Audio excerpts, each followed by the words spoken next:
পুরাণ অনুসারে দক্ষ প্রজাপতি এক মহাযজ্ঞের আয়োজন করেন, কিন্তু তার জামাতা ভগবান শিবকে আমন্ত্রণ জানাননি।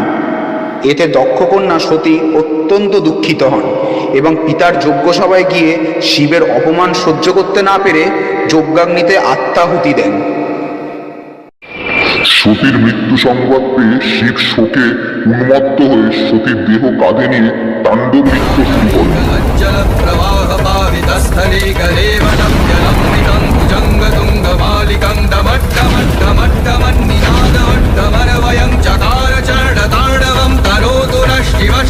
তখন সৃষ্টির ভারসাম্য রক্ষার জন্য ভগবান বিষ্ণু তার সুদর্শন চক্র দিয়ে সতীর দেহ খণ্ডিত করেন।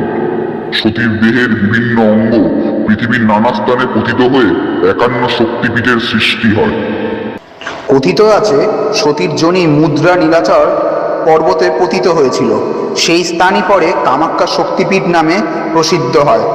তাই দেবী কামাখ্যাকে সৃষ্টি শক্তি, মাতৃত্ব, উর্বরতা ও তন্ত্র সাধনার অধিষ্ঠাত্রী দেবী হিসেবে পূজা করা হয়।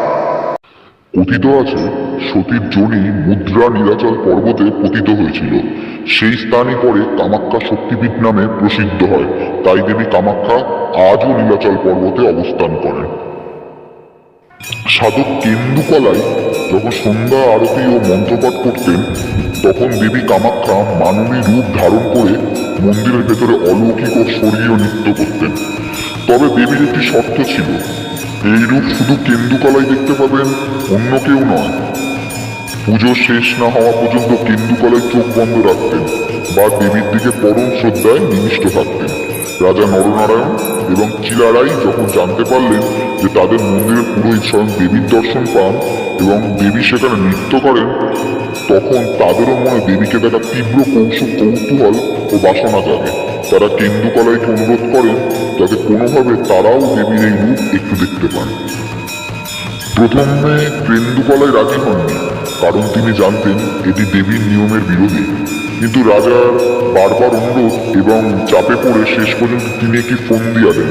তিনি রাজাকে বলেন, গর্ভগৃহের দেয়ালে একটি ছোট্ট ছিদ্র বা জানলা আছে, সেখান দিয়ে লুকিয়ে তারা দেবীর অলৌকিক নৃত্য দেখতে পারেন। পরের দিন সন্ধ্যায় যখন কেন্দুকলাই পূজা শুরু করলেন, দেবী কামাখ্যা যথারীতি আবির্ভূত হয়ে নাচতে শুরু করলেন।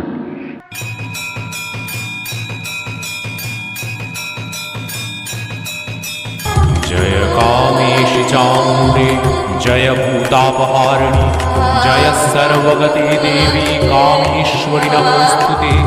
विश्वमूर्ते शुभे सिद्धे विरूपाक्षि त्रिलोचने भीमरूपे शिवे विद्ये कामेश्वरि नमोऽस्तुते।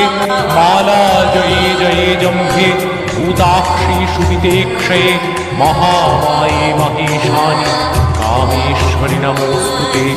भीमाक्षि भीषणे देवी सर्वभूतभयङ्करि काली च विकराली च कामेश्वरि नमोऽस्तुते। काली करालविक्रान्ते कामेश्वरि हरप्रिये सर्वशास्त्रसारभूते कामेश्वरि नमोऽस्तुते। कामरूपप्रदीपे च नीलकूटनिवासिनि निशुम्भशुम्भमथनि कामेश्वरि नमोऽस्तुते। कामाख्ये कामरूपस्थे कामेश्वरि हरिप्रिये कामनाम देहि मे नित्यं कामेश्वरि नमोऽस्तुते। वपानाढ्यमहावक्त्रे तथा त्रिभुवनेश्वरि महिषासुरवधे देवी कामेश्वरि नमोऽस्तुते। छागदुष्टे महाभीमे कामाख्ये सुरवन्दिते जय कामप्रदे तुष्टे कामेश्वरि नमोऽस्तुते। अष्टराज्यो यदा राजा नवम्यान्यतश्चिः अष्टम्यां च चतुर्दश्यामुपवासी नरोत्तमः संवत्सरेण लभते राज्यं निष्कर्णकं पुनः। यैदं शृणुयाद् भक्त्या तव देवी समुद्भवं सर्वपापविनिर्मुक्तः परं निर्वाणमृच्छति सर्वपापविनिर्मुक्तः परं निर्वाणमृच्छति।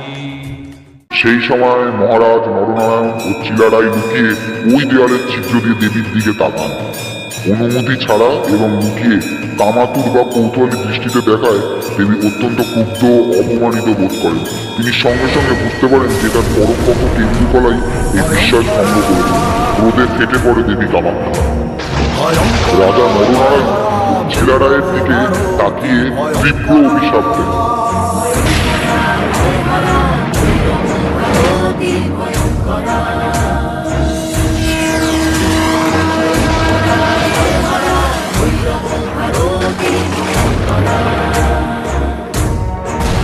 এই মুহূর্তে নীলাচল পরিত্যাগ কর। তুই বা তোর বংশধর কখনো এই পিঠে আসবি না। যদি ভুলেও কখনো আসিস, এই পাহাড় আরোহণ করা মাত্র বংশে নির্বংশ হবি। পুরোহিত কেন্দুকলাইকে তার এই বিশ্বাসঘাতকতার জন্য তখনই পাথর বা মস্তকহীন ধরে পরিণত করেন।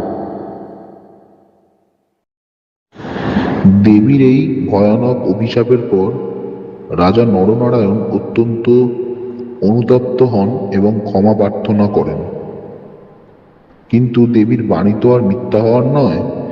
সেই দিন থেকে আজ পর্যন্ত প্রায় 450 বছর ধরে কোচবিহার বা কোচ রাজপরিবারের কোনো বংশধর কামাখ্যা মন্দিরে যান না। কথিত আছে আজও যদি কোচ রাজপরিবারের কোনো সদস্য গুয়াহাটি যান, তবে তারা নীল দর্পণ বা নীলাচল পাহাড়ের দিকে চোখ তুলে তাকান না। এমনকি মন্দিরের ছায়াও যাতে তাদের ওপর না পড়ে তার জন্য বিশেষ সতর্কতা অবলম্বন করা হয়।